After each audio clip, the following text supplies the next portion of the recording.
श्रीराम. आपल्या सर्वांच्या हृदयस्थ वसणाऱ्या आत्मारामास साष्टांग प्रणिपात करून गोस्वामी तुलसीदास रचित श्री रामचरितमानस या ग्रंथातील जो द्वितीय सोपान अयोध्याकांड याचं आपण चिंतन करत आहोत. सज्जन हो, हे आपलाच कथा चिंतन क्रमांक 670. आपण गेल्या चिंतन प्रवाहामध्ये राजा जनक आणि सुनैनाजी यांचा संवाद अभ्यासत होतो. सुनैनाजी राजा जनकाला माता कौसल्येबरोबर झालेला सर्व संवाद आणि त्या आधाराने तिच्या मनात भरताविषयी असलेलं विशेष ममत्व हे सविस्तरपूर्वक राजा जनकाला जेव्हा सांगू लागले, तेव्हा राजा जनकाचे डोळे, त्याचे नेत्र सजल झाले आणि जणू काही या विश्वामध्ये जे सर्वोत्तम आहे त्यामध्ये देखील जे अत्यंत उत्तम असं हे भरताचं चरित्र, ह्या दृष्टीने राजा जनक भरताच्या अंतरंगाचं महात्म्य राणी सुनैनाजींना सांगू लागला. जरी माझी सर्व क्षेत्रांमध्ये बुद्धीला गती असली, विशेषतः राजधर्म, ब्रह्मविचार आणि त्याचप्रमाणे या धर्माचं जे प्रतिपादन मी वेळोवेळी केलेलं आहे, परंतु हे राणी, भरताच्या अंतरंगामध्ये मात्र माझ्या बुद्धीला प्रवेशच प्राप्त होत नाहीये. भरताच्या सारखा दुसरा कोणी नाही, केवळ भरत हा एकमेव आहे. अशा रीतीने राजा जनकाने भरताचं महत्व राणी सुनैनाजींना सांगायला सुरुवात केली आणि तत्पश्चात या भरताचं जे अंतरंग आहे ते केवळ त्याचे ज्येष्ठ बंधू प्रभू रामचंद्र जाणतात, परंतु ते देखील व्यक्त करू शकत नाही. अशी ही अनुर्वाच्य प्रेमाची स्थिती राजा जनकाने सुनैनाजींना सांगितली. त्यानंतर जो प्रस्ताव घेऊन राणी सुनैनाजी आली होती की लक्ष्मणाला अयोध्येला परत पाठवून त्याच्या जागेवरती भरताला प्रभू रामचंद्रांच्या समवेत वनवासात पाठवावं, यावरती राजा जनक त्या दोघांमध्ये असलेलं अद्वैत प्रेम याची अवस्था राणीला समजावून सांगू लागला. भरत हे प्रेम आणि ममतेची सीमा आहेत, तर प्रभू रामचंद्र हे समतेची सीमा आहेत.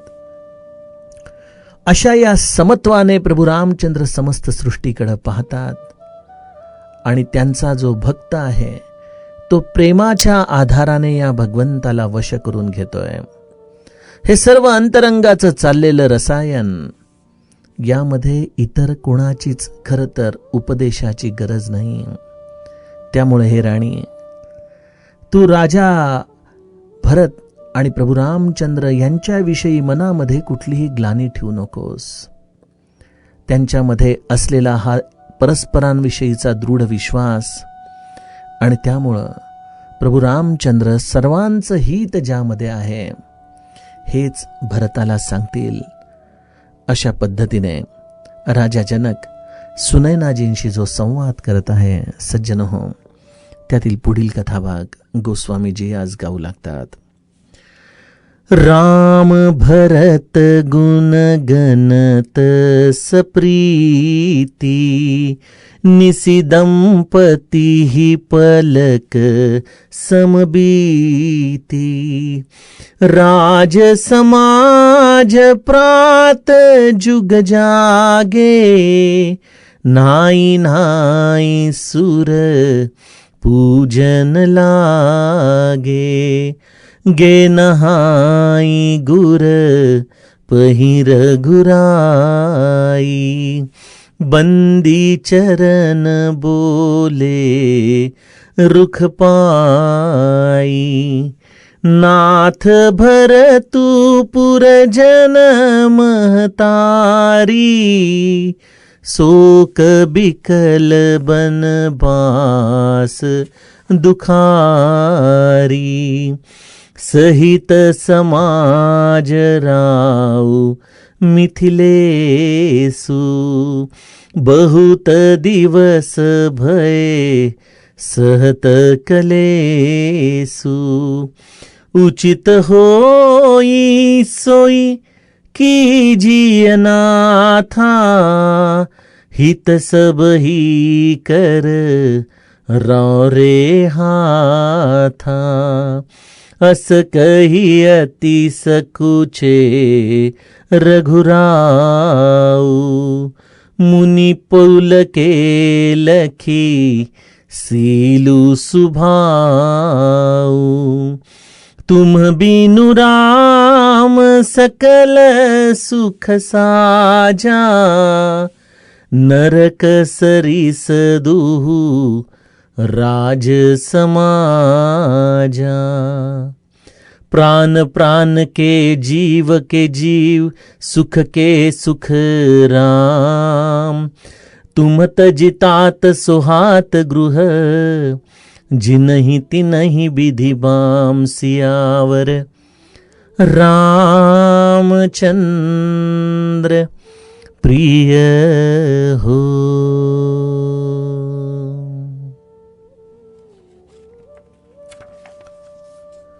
सज्जनो, कालच्या दोह्यामध्ये एका चौपाईचं चरण वेळेअभावी चिंतनातून निसटून गेला. अर्थात एक दोहा म्हणजे 4 चौपाया आणि त्याच्याबरोबर असलेला दोहा 30 मिनिटांमध्ये सविस्तरपणे सांगणं हे तसं एक कठीणच काम झालंय. कधी कधी चौपाईतला एखादा शब्दच इतका उत्कृष्ट करून घेतो आणि त्या शब्दाच्या मागं श्री महाराजांचं असलेलं प्रेम, समर्थांचा असलेला अद्वैत भाव, माऊलीचं असलेली करुणा, हे सर्व काही दाटून येतं. आणि त्यामुळं या एका विशिष्ट वेळामध्ये सर्व चौपायांना न्याय देता येणं खरंच अशक्य आहे. काल सर्व चिंतन झाल्यानंतर सहज चौपायांकडे पुन्हा एकदा दृष्टी गेली आणि लक्षात आलं की एक अत्यंत महत्वाचं चरण काल चिंतनामधून निष्ठून गेलं. परमारथ स्वारथ सुख सारे, भरतन सपने हो मन हो निहारे. गोस्वामीजी म्हणतात, भरतजींनी समस्त परमार्थ, स्वार्थ आणि सुख यांच्याकडे स्वप्नात देखील मनाने दृष्टी टाकलेली नाही, मनाने सुद्धा दृष्टी टाकलेली नाही. काय आहे या चरणाचा अर्थ?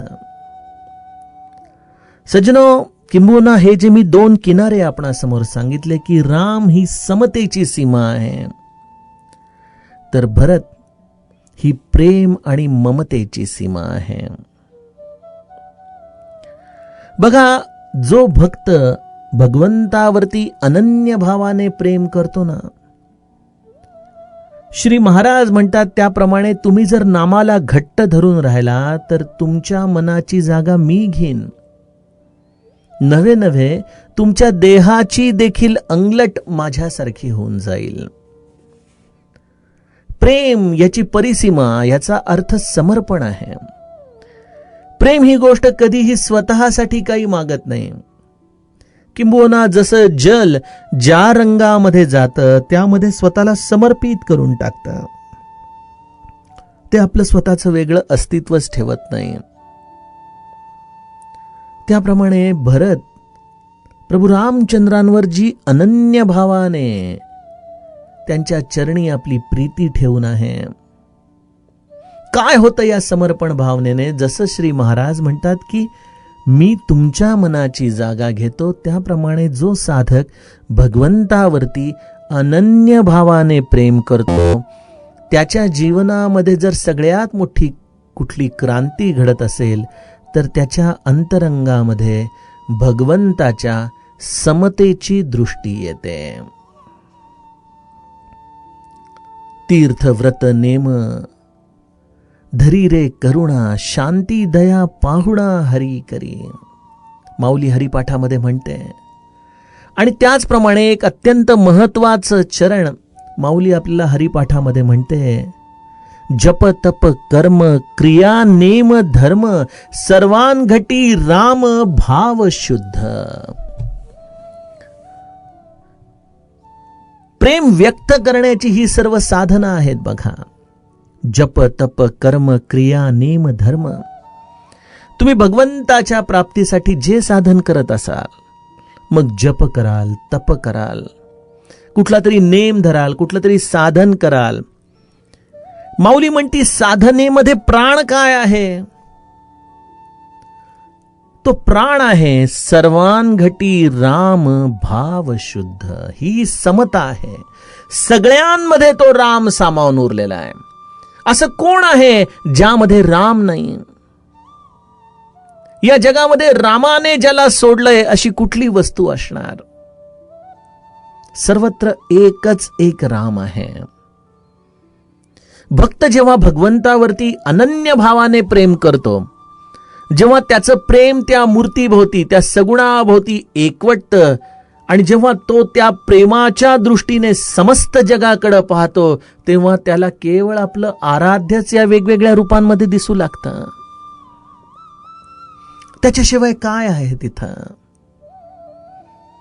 त्यामुळे प्रेमाची परिसीमा अशी आहे की तिथं भक्त समत्वाच्या दृष्टीने समस्त जगाकडे पाहू लागतो.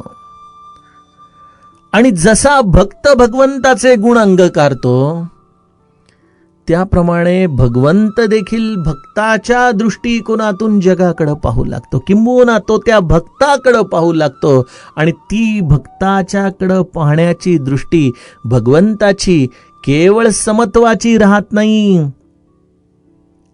ती भगवंताची दृष्टी ही प्रेम आणि ममतेने भरून जाते.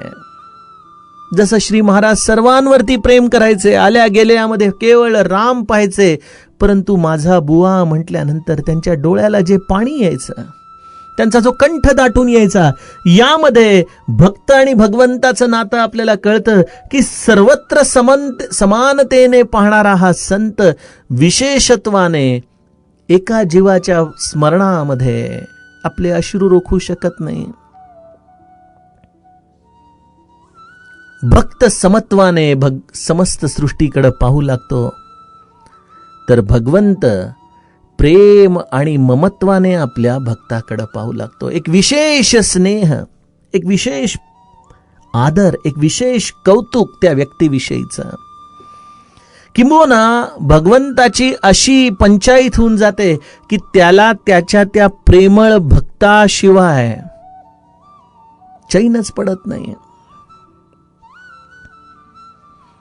मला आता स्मृतीमध्ये येतंय, शब्द डोळ्यासमोर नाही, परंतु त्या अभंगाचा अर्थ मात्र अगदी अंतःकरणात कुठेतरी खोलवर जाऊन बसलाय.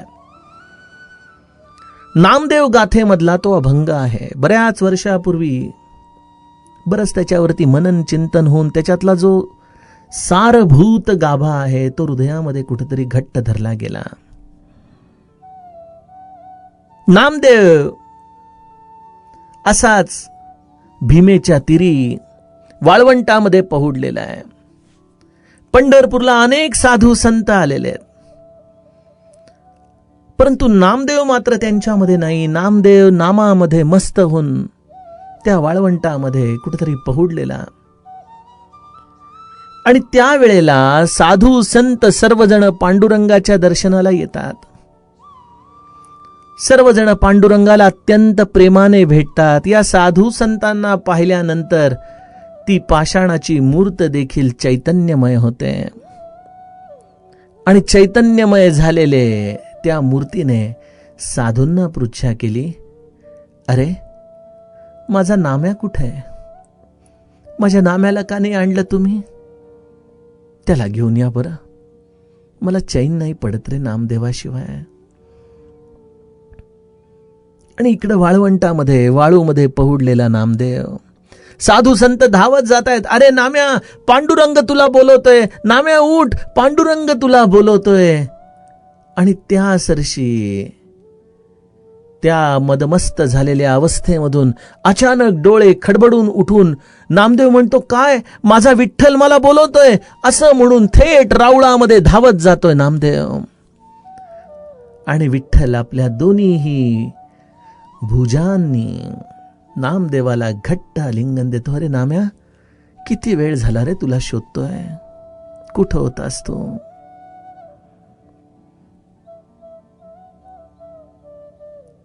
भगवंत समत्वातून बाहेर आला आणि तो प्रेम आणि ममत्वाच्या ठिकाणी स्थिरावला. तर भक्त प्रेम आणि ममत्वाच्या आधाराने समस्त सृष्टीकडे समत्वाने पाहू लागला. हे सगळं घडू शकतं, हे सगळं होऊ शकतं सज्जनो. या सर्व कल्पना नाहीत, ही अतिशयोक्ती नाही. परंतु त्यासाठी भगवंतावरती अनन्य भावाने प्रेम करता यायला पाहिजे. अनन्य या शब्दाचा अर्थच मुळी आहे जिथं न अन्य अशी भूमिका आहे. मी आपणास विचारतो, माझ्या भगवंतावरील प्रेमाच्या आड नेमकं काय येतं? कुठली गोष्ट आहे जी मला या परमार्थामध्ये भगवंतावरती प्रेम करू देत नाही? नामदेवासारखं, भरतासारखं, ब्रह्मानंदांसारखं आपला जीव ओवाळून टाकू देत नाही आपल्या आराध्यावर, अशी काय गोष्ट आहे? गोस्वामीजी आपल्याला 3 अडथळे सांगतायत बघा. खरं तर म्हटलं तर ते ध्येय आहेत आमचे, परंतु कधी कधी ध्येयच बाध्यता व्हावी प्रेमासाठी. फार सूक्ष्म विचार आहे. मन एकवटून ऐकलं तर कदाचित काही गोष्टी आपल्या अंतःकरणात आपण नीट समजून घेऊ शकतो. परमारथ स्वारथ सुख सारे, भरत न सपने हूं मन हूं निहारे.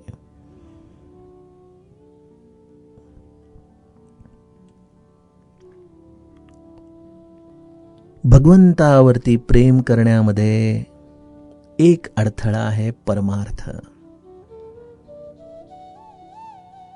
परमार्थ हा अडथळा आहे.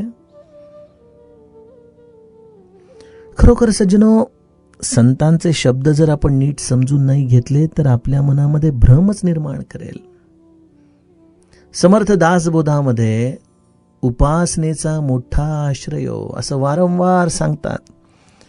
आणि तेच समर्थ दासबोधामध्ये पुन्हा एके ठिकाणी जाऊन म्हणतात, उपासना हा ही भ्रम.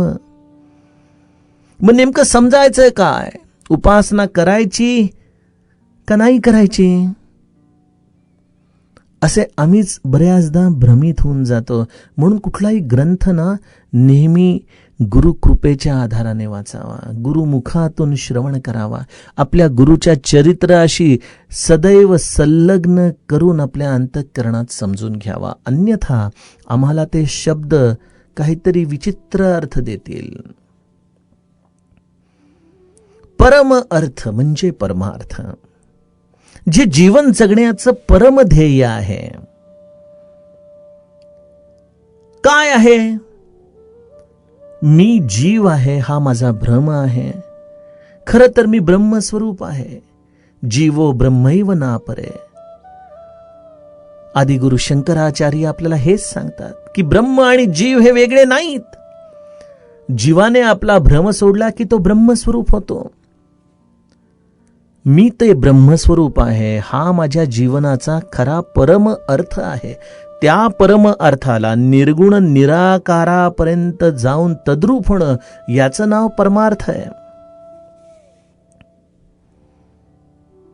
परंतु तिथं एक जाऊन मोठी पंचायत अशी होते की परमार्थामध्ये प्रेम व्यक्त करण्यासाठी जो द्वैत भाव ठेवायला लागतो तो त्या निर्गुण निराकार स्थितीमध्ये जीवाला ठेवता येऊ शकत नाही. आणि त्यामुळं जरी तो परमार्थाचा अधिकारी असला तरी देखील तो परमार्थाची उपेक्षा करतो. नको मला, न लगे मुक्ती धन संपदा, मला काहीच नको यापैकी. संत संग देई सदा, मला संतांची संगती दे, तुझ्या वैष्णवांची मला जोडी दे. आणि हे मला जन्मोजन्मी हवंय बर का. अरे अरे तू क्या पण असं जन्मोजन्मी जर तू केवळ भजन करत राहिलास तर परम अर्थ कधी प्राप्त करणार, मुक्ती कधी प्राप्त करणार? तुका म्हणे गर्भवासी, सुखे घालावे आमासी, गुण गाईन आवडी, गुण गाईन आवडी. अरे छोडो त्या मुक्तीची वगैरे कल्पना. कशाला पाहिजे ती मुक्ती? कशाला साध्य करायचा आहे तो परमार्थ? परंतु सज्जनो, आम्ही त्या ध्येयाकडे इतके प्रेरित आहोत की आमचं साधनेवरचं प्रेम बऱ्याचदा कमी पडतं. ज्याला लक्षात येतं की नामस्मरण करणं, त्यामध्ये असणारा आनंद अनुभवणं ही पातळी मोक्षापेक्षा देखील श्रेष्ठ आहे, तेव्हा तो ती पायरी उतरून खाली येऊन त्या परमध्येयामध्ये, त्या निर्गुण निराकाराच्या तद्रूपतेमध्ये कसं बरं सुख मानू शकेल? परंतु गंमत अशी आहे की आज आम्हाला त्या नाम संकीर्तनाची गोडीच कळत नाही.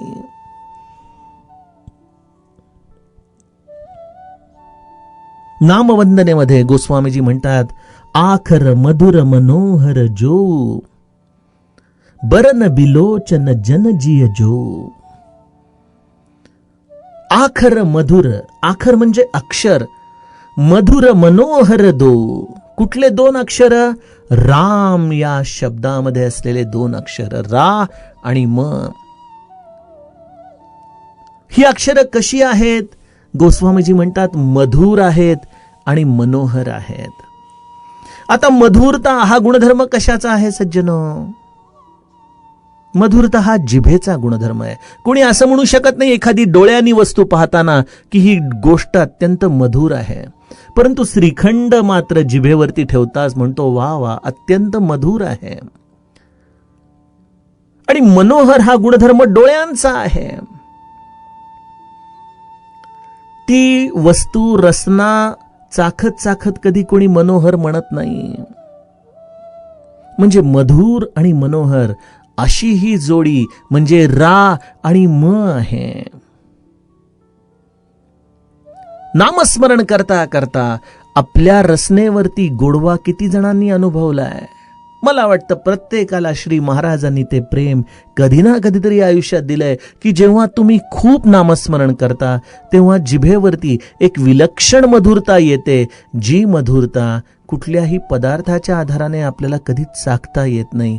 ती या राम शब्दामधली मधुरता. आणि त्या राम शब्दाच्या आधाराला जपता जपता जपता जपता जे वृत्त्यंतर होतं, त्यामुळं डोळे उघडे ठेवून जे जग मनोहर दिसतं, त्या मनोहरतेची तुलना या जगामधल्या कुठल्याही निसर्गरम्य ठिकाणामधून आपल्याला करता येऊ शकत नाही. आणि मग ज्याला ही गोष्ट मिळाली की समस्त देह माधुर्य अनुभवतोय आणि ही दृष्टी या सृष्टीतली मनोहरता अनुभवतीये, मला सांगा याच्या पलीकडे जाऊन मोक्ष काय देणार आहे?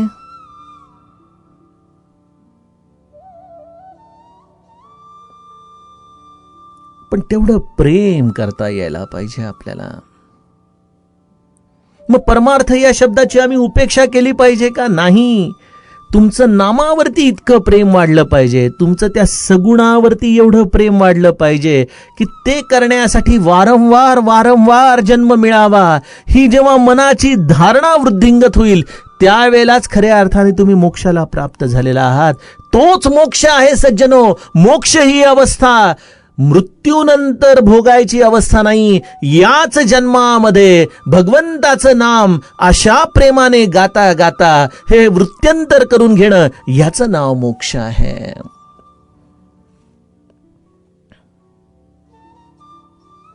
आम्ही जे काही साधन करून मृत्यूनंतर मोक्ष मिळवू, हा जो विचार आमच्या अंतरंगामध्ये करून साधन करतो आणि वर्तमानामधले या साधनेचा आनंद आम्ही घालून बसतो. आम्ही दुसरं तिसरं काही करत नाही. आम्ही केवळ पुण्याची गाठोडी बांधतोय आपल्या बरोबर. आणि या पुण्याच्या गाठोडीच्या आधाराने केवळ आमच्या अंतरंगातला स्वर्ग सुखाचा स्वार्थ आम्ही आपल्या जीवनामध्ये अनुभवू शकू. दुसरं आम्हाला काही मिळू शकणार नाही. त्यामुळे पहिला अडथळा परमार्थ, तर दुसरा अडथळा स्वार्थ आहे. स्वार्थ देखील अडथळा आहे, कारण जोपर्यंत भगवंतापासून काहीतरी मागण्याची वृत्ती आहे, ती वृत्तीच आमच्या अंतरंगातला स्वार्थ आहे. जे काही घडतंय ते तुझ्या इच्छेने घडतंय आणि तू जे काही करत आहेस ते माझ्या अंतिम कल्याणाचं आहे, ही एकदा माझी भावना दृढ झाली की मग त्याच्या पश्चात मी काहीतरी मागावं आणि तू मला काहीतरी द्यावं, हा स्वार्थाचा व्यवहार राहिला कुठं भगवंता?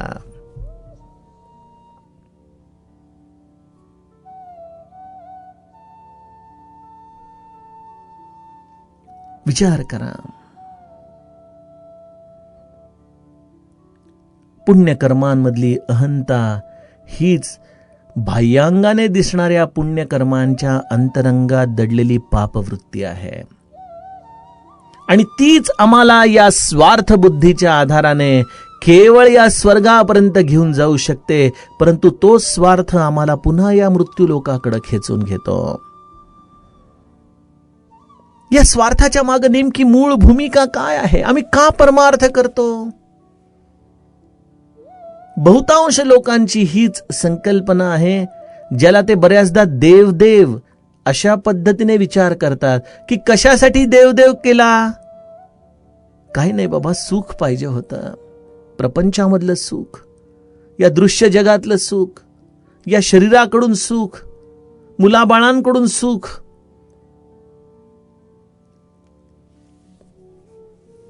या दृश्य जगातून सुख मिळवण्यासाठी आम्ही देवदेव करतो आणि आम्ही त्याला नकळतपणे परमार्थ नाव देऊन टाकतो.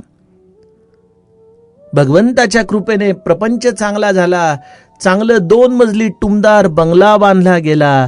गुरुकृपा या छत्राखाली आम्ही राहत आहोत, हा सद्भाव अत्यंत योग्य आहे, परंतु हीच केवळ गुरुकृपा आहे आणि आम्हाला श्री महाराजांनी सर्व काही देऊन टाकलं असं म्हणून आम्ही जे या श्री महाराजांच्या कृपेला त्या बंगल्याच्या 4 भिंतींपुरतं संकुचित करून टाकतो. सज्जनो, हीच आमच्या परमार्थामध्ये त्या ममत्व आणि समतेच्या मधला जो अंतरातला भाग आहे तोच आम्हाला जणू काही दाखवून टाकतो.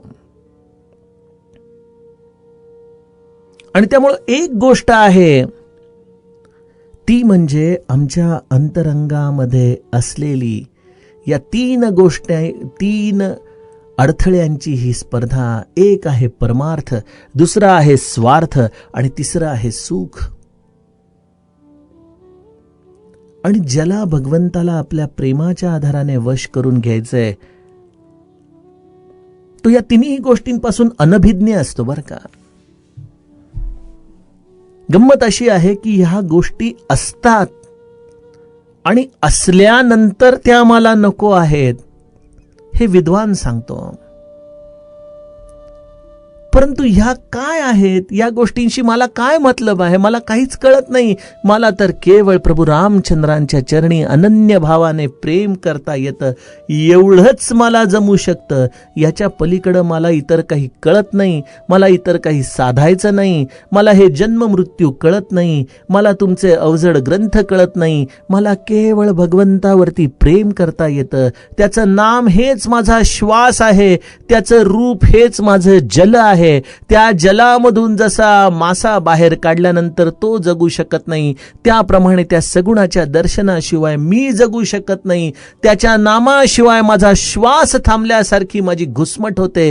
हे ज्याच्या जीवनामध्ये अनन्य भावाचं प्रेम आपल्या भगवंतावरती आहे, त्याच्यामध्ये ना परमार्थ आहे, ना त्याच्यामध्ये स्वार्थ आहे, ना त्याच्यामध्ये कुठली सुखाची अभिलाषा आहे. आणि अशा रीतीने माझे संत तुकाराम जगले, अशा रीतीने संत एकनाथ, संत नामदेव, श्री महाराज, समर्थ, अहो किती संतांची नावे घ्यावीत, ज्यांच्यावरती भगवंताने एवढी अपार कृपा केली. या सगळ्यांच्या जीवनामध्ये या 3 गोष्टींचा मूलभूत त्याग आपल्याला दिसतो. आणि संत शिरोमणी भरत यांच्याविषयी त्यामुळे गोस्वामीजी म्हणतात की त्यांच्या जीवनामध्ये तर या 3ही गोष्टींवर त्यांनी स्वप्नामध्ये देखील कधी दृष्टी टाकली नाही. हे भगवंतावरती प्रेम आहे बघा.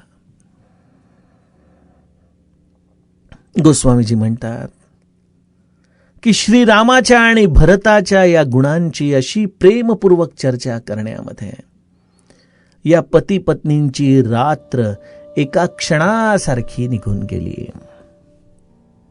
माऊली हरिपाठामध्ये म्हणते ना की हरिपाठ कीर्ती मुखे जरी गाय, पवित्रची होय देह त्याचा. प्रभू रामचंद्र आणि भरताच्या प्रेमाची, त्यांच्या असलेल्या अंतरंगाच्या अद्वैताची ही चर्चा, ही भगवत चर्चा. आणि राजा जनक राणी सुनैनाला भरताच्या अंतरंगामध्ये असलेलं हे प्रेम, त्याच्या या सागराची गुह्यता समजावून सांगता सांगता गोस्वामीजी म्हणतात की या दोन पती पत्नीच्या चर्चेमध्ये ती रात्र कधी सरून गेली हे त्यांनाच कळालं नाही. कदाचित एखाद्या क्षणासारखी ही रात्र निसटून गेली आणि प्रातःकाळ झाली. किती सुंदर अर्थ आहे. भगवंत आणि भक्त यांच्या परमशुद्ध प्रेमाचं अंतरंगामध्ये अखंड निरूपण करणं, अखंड त्यांच्या स्मृती जागवणं आणि त्या जागवता जागवता आपल्या अंधकाराच्या असलेल्या सर्व ठिकाणांना आपण क्षणामध्ये विसर्जित करणं आणि एका सुंदर प्रातःकाळाचा उदय आपल्या हृदयामध्ये होणं, हेच हरिपाठ कीर्ती मुखे जरी गाय, अशी आपली अंतरंगाची अवस्था झाली पाहिजे. सज्जनहो, हा मुद्दा अत्यंत महत्वाचा होता. त्यामुळे मी दोह्याचं गायन करत असताना सहज माझी दृष्टी मागच्या दोह्यातल्या या चौपाईचं जे चिंतन कालपासून डोक्यामध्ये घुटमळत होतं त्याच्यावरती गेली आणि विचार केला की आज प्रथमतः त्यावरतीच आपण बोलावं.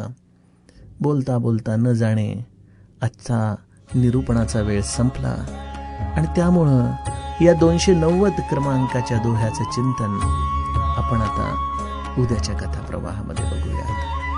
जानकी जीवन स्मरण जय जय राम.